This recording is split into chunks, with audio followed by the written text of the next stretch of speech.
Bien, vamos a continuar con la reproducción sexual en animales. En ella intervienen macho y hembra, que producen los gametos, células reproductoras, en unos órganos, unas glándulas reproductoras que se llaman gónadas, ¿vale? En los machos la gónada es el testículo y en los testículos se fabrica el gameto masculino, que son los espermatozoides. Una célula pequeñita, son células pequeñas y muy móviles por el flagelo. En las hembras, las gónadas son los ovarios y ahí se producen los óvulos o gametos femeninos. Los óvulos, al contrario que los espermatozoides, son células muy grandes que no se mueven, ¿vale? Inmóviles, acumulan sustancias de reserva, por eso son tan grandes, para alimentar al futuro hijo que se va a desarrollar, ¿vale? Porque dividirse y crear tantas células para originar todos los tejidos de un nuevo ser vivo, eso consume energía y hace falta comidita para poder hacerlo, ¿vale? Para obtener esa energía se necesitan esas sustancias de reserva. Bueno, el sexo depende del tipo de gónada que aparezca en el individuo. Y, según esto, tenemos especies que pueden ser unisexuales o dioicas, es lo mismo. En estas especies, pues, cada individuo solo tiene un tipo de gónada. O bien tiene la gónada masculina, o bien tiene testículos, o bien tiene ovarios, ¿vale? Dicho de otra manera, hay sexos separados. Hay individuos que son machos e individuos hembras, ¿vale? La gran mayoría de los animales son dioicos, ¿de acuerdo? Una gran parte de todos estos filos de animales vertebrados e invertebrados, muchísimos son dioicos. A veces macho y hembra son muy parecidos, solamente los puedes distinguir mirando sus gónadas, y esto pasa con los perros, con los conejos, con los caballos, por ejemplo, ¿vale?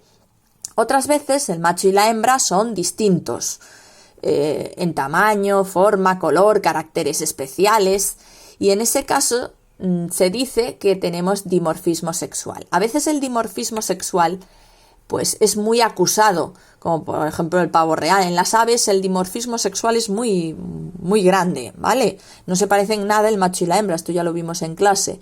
Pues por ejemplo, ahí tenéis el pato mandarín. Fijaros el macho y la hembra, o sea, es que parecen especies diferentes.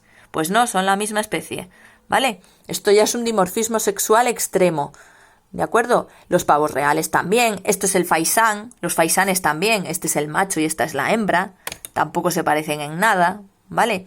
Otras veces el dimorfismo sexual existe pero no es tan acusado, pues por ejemplo los leones, ¿vale? León y leona, o en los humanos, los hombres y las mujeres también tenemos dimorfismo sexual, ¿vale? Y luego tenemos otro tipo de especies que son las hermafroditas o monoicas, ¿vale? Cada individuo aquí en este tipo de especies, pues cada individuo tiene los dos tipos de gónadas, la masculina y la femenina, ¿vale? Esos individuos podrían autofecundarse, es decir, un individuo hermafrodita, uno de sus espermatozoides podría fecundar a uno de sus óvulos, pero casi nunca se hace eso, porque recordad que el objetivo de la reproducción sexual es que haya variedad genética. Si un individuo se autofecunda, su hijo va a salir prácticamente idéntico a él, porque no hay más genes que los suyos, ¿vale? Los dos gametos provienen de él, entonces la variedad genética es una caca, con perdón. Habría muchísima consanguinidad, el grado máximo de consanguinidad. Entonces lo que hacen, la naturaleza es sabia, lo que hacen es fecundación cruzada. Es decir, un individuo hermafrodita se aparea con otro y se intercambian los tipos de gametos. Uno le pasa al otro los espermatozoides, el otro le pasa a uno los óvulos, bueno, ¿vale? Y entonces, pues ya, evidentemente, ya la fecundación es con dos gametos que provienen de dos individuos distintos. Ejemplos de monoicos: el caracol, la lombriz de tierra, la sanguijuela, ¿vale? Los anélidos, menos los anélidos marinos, los otros son hermafroditas, ¿vale? Y, por ejemplo, en los moluscos, los gasterópodos son hermafroditas. Los bivalvos no, ¿vale? Y los cefalópodos, pulpos, calamares tampoco son hermafroditas, son dioicos, ¿vale? Vale. Bueno, continuamos con la gametogénesis. Gametogénesis. Génesis significa origen o formación, ¿vale? Por tanto, formación de gametos, es lo que significa la palabra gametogénesis, ¿vale? Proceso por el cual se forman los gametos en las gónadas. Los gametos son haploides, se forman por meiosis. Recordad que para que se forme una célula haploide a partir de un individuo diploide, ¿vale? Tiene que ocurrir meiosis, ¿de acuerdo? Vuelvo a insistir, si no recordamos bien lo que es la meiosis y la mitosis, repasad el tema 2, ¿vale? Porque ahí lo explicamos pasito a pasito. Entonces no puedo estar siempre explicando la meiosis y la mitosis, ¿vale? Esto es algo que sale continuamente, entonces tiene que quedar muy claro lo que es.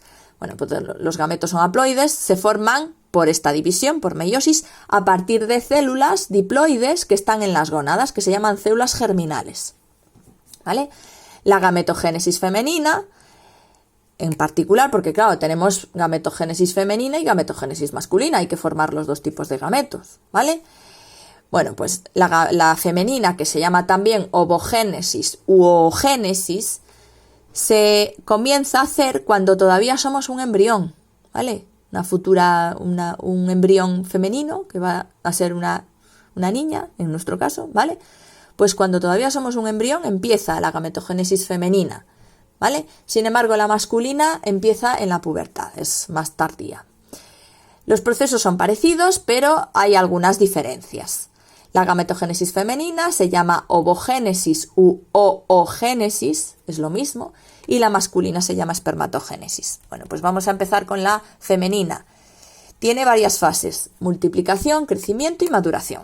Bueno, en la multiplicación, las células germinales del ovario, es decir, esas células madre diploides que están en las gónadas, en este caso en el ovario, sufren mitosis, muchas mitosis, y fabrican oogonias u ovogonias. Es lo mismo, ¿vale? Y evidentemente, como ha sido por mitosis, pues las oogonias son tan diploides como las células germinales que las han formado, ¿vale? Multiplicación sería este paso que tenéis aquí. ¿Veis la ovogonia? Bueno, se multiplican y forman un montón como ellas, por mitosis, ¿vale? Segunda etapa, crecimiento. Las ovogonias aumentan de tamaño, crecen un montón, acumulando sustancias de reserva que se llaman vitelo. Y como consecuencia de ese aumento de tamaño se convierten en ovocitos u oocitos, repito, es lo mismo, ovocitos de primer orden, que siguen siendo diploides porque no ha ocurrido nada aquí, lo único que han hecho es crecer, ¿vale? No ha habido divisiones de ningún tipo. Entonces, esto es lo que está mal, ¿vale? El crecimiento, pues la ovogonia crece y se convierte en el ovocito de primer orden, ¿vale? Uno grande. Esto está mal porque sería diploide. Ya os mandé las correcciones, ¿vale? Diploide. ¿De acuerdo? 2N. Y luego la fase de maduración es la meiosis propiamente dicha. Cada ovocito de primer orden sufre la primera división de la meiosis, origina un ovocito de segundo orden, que es muy grande, con mucho vitelo, y un corpúsculo polar, que es una celulita enana, ¿vale? Esto sería ovocito de primer orden, se divide en la primera división de la meiosis y origina un ovocito de segundo orden y un corpúsculo polar, una célula chiquitita, ¿vale? Es una división desigual, casi todo el citoplasma va para una célula, no para la otra, ¿vale? Primera división y luego la segunda división, ¿vale? Después, en la segunda división meiótica, el ovocito de segundo orden origina un óvulo y un segundo corpúsculo polar, ¿vale? Que lo tenéis aquí. El ovocito secundario origina el óvulo, ¿vale? El ovocito maduro y otro corpúsculo polar. Y el cuerpo polar que había quedado de la primera división de la meiosis también sufre segunda división y origina otros dos, ¿vale? Entonces, ¿qué es lo que os pone ahí? Como resultado, ¿qué obtenemos al final? Un único óvulo, es decir, un único gameto funcional, femenino, y 3 celulitas muy chiquititas que se acabarán muriendo, ¿vale? Estas 3, ¿de acuerdo? Entonces, claro, lo que pasa con la ovogénesis es que de cada una de estas células, ¿vale? De cada ovogonia no se originan 4 gametos, se origina solamente uno. Los otros 3 no son gametos, se mueren. ¿Por qué? Pues porque hay que fabricar un gameto muy grande. Entonces, pues todo el citoplasma y todas las reservas tienen que ir para una célula. Las otras no les toca nada y mueren, ¿vale? Por eso no podemos producir tantos óvulos, ¿de acuerdo? Y luego, curiosidades de la ovogénesis. La primera división de la meiosis, aquí, esta primera división, termina poquitas horas antes de que ovulemos en cada ciclo menstrual, ¿vale? Unas pocas horas antes de la ovulación, de que se desprenda este ovocito maduro, pues termina esta primera división. La segunda división, es decir, que lo que ovulamos realmente es esto, ¿vale? El ovocito 2, ¿de acuerdo? Y la segunda división, es decir, para que se forme el óvulo final, eso solamente ocurre, acaba de dividirse cuando es fecundado, ¿vale? Curiosidades. En mamíferos, la fase de maduración, ¿vale? La de división, perdón, maduración, lo que es la meiosis, comienza cuando somos un embrión, pero se para en la profase 1 de la primera división de la meiosis y no continuará, o sea, se queda en stand-by ahí y no se reanudará hasta que la hembra alcance la madurez sexual. En nuestro caso, alcancemos la primera regla, ¿vale? La menarquía, en caso de las mujeres, ¿vale? Los óvulos resultantes que podemos obtener en los animales pueden ser de varios tipos dependiendo de la abundancia y cómo esté colocado el vitelo, esas sustancias nutritivas que acumula el óvulo, ¿vale? Entonces tenemos en el dibujito, veis, el citoplasma está coloreado así de un verde raro, verde grisáceo, el núcleo rojo y el vitelo blanco. Entonces tenemos estos 4 tipos de óvulos o tipos de huevos. Los isolecitos, iso significa por igual, ¿vale? Es decir, que tienen el vitelo distribuido de forma uniforme, o sea, uniformemente repartido, no se concentra más en un sitio que en otro, ¿vale? Tienen poco vitelo distribuido de forma uniforme y este óvulo lo obtienen los nidarios, los equinodermos, casi todos los moluscos y los mamíferos, entre ellos nosotros, ¿vale? El heterolecito tiene, hetero quiere decir diferente, ¿vale? Es decir, que tiene el vitelo más colocado en un lado de la célula que en el otro, ¿vale? En una zona del huevo. Aquí dice que hay 2 polos, como en la zona en donde está acumulado el vitelo se llama el polo vegetativo del óvulo. Y la zona donde está el núcleo, que no hay vitelo, sería el polo animal. Bueno, eso es una curiosidad. Típico de anélidos, moluscos y anfibios. El heterolecito. El telolecito. Telo significa lejos, ¿vale? ¿Qué quiere decir esto? Pues que básicamente toda la célula es vitelo, o sea, tiene muchísimo. Y el núcleo está como hacia las afueras, es decir, está empujado contra la membrana casi, de hecho está más desplazado que lo que aparece aquí. Como que está, pues eso, hacia la periferia, ¿vale? Célula lejos, quiere decir telolecito, ¿de acuerdo? Entonces, hay muchísimo vitelo, muchísimo. Típico este huevo de los peces, las aves y los reptiles, que ahí no lo pone, pero también los reptiles tienen huevos teleolecitos. Y el centrolecito, centro quiere decir pues que está en el centro, ¿vale? Vitelo, el núcleo está en la posición central, alrededor el vitelo y el poquito citoplasma que tiene el óvulo pues está bordeando al vitelo. Son huevos ovalados y propios de los insectos. Bueno, pues termino ahora aquí con... Sí, voy a poner el otro proceso de formación de gametos, la espermatogénesis aquí, porque es que es muy parecida a la ovogénesis, ¿vale? Las fases son iguales. Solamente hay una fase más, porque bueno, hace falta un paso más para formar una célula muy característica que es el espermatozoide. Pero bueno, multiplicación, crecimiento y maduración es lo mismo que en la ovogénesis, ¿vale? Multiplicación, las células germinales del testículo se dividen por mitosis y fabrican muchas espermatogonias diploides, ¿vale? Porque son por mitosis.